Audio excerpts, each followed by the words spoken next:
A ruta do Viño Rías Baixas, en colaboración coa Axencia Galega de Turismo e as outras rutas do viño de Galicia, puxeron en marcha unha nova edición da primavera de Portas Abertas.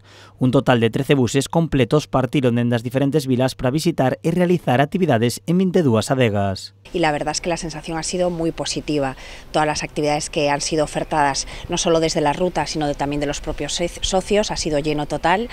La verdad es que siempre nos entra un poco de pena, ¿no?, que todavía hay gente que se queda a las puertas de poder participar en esas actividades, porque la verdad es que las entradas vuelan. A ruta do viño e as diferentes adegas organizaron numerosas actividades. A resposta dos visitantes foi moi positiva.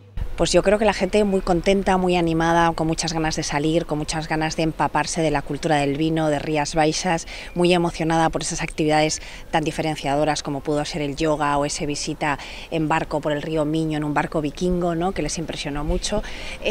Bueno, pues con muchas ganas de vivir una experiencia no turística diferenciadora, no solo vivir un proceso de elaboración al uso, sino nos piden cada vez un pasito más, ¿no?, para convertir ese proceso de elaboración en unha experiencia enriquecedora. O éxito da xornada de Portas Abertas axuda a ruta do Viño Rías Baixas a aumentar a súa promoción. Hombre, es una promoción a nivel regional muy importante, también a nivel nacional, ¿no?, de esa gente que en esta primavera ya estamos recibiendo turistas nacionales e internacionales, y encontrarse una vez que llegan a Rías Baixas con un proyecto tan definido, tan potente, la verdad es que pone de manifiesto, ¿no?, el poder y el valor enoturístico que tiene Rías Baixas. Tamén as adegas a aumentar as súas vendas. Y desde luego que la gente bueno, pues conoce las marcas, conoce las bodegas, vive ese proceso de elaboración en directo, y además pues muchas de ellas compran vino. Yo creo que el feedback es muy positivo, no solo para la ruta y la imagen del enoturismo en Rías Baixas, sino para las propias marcas, ¿no?, para las propias bodegas asociadas a la ruta.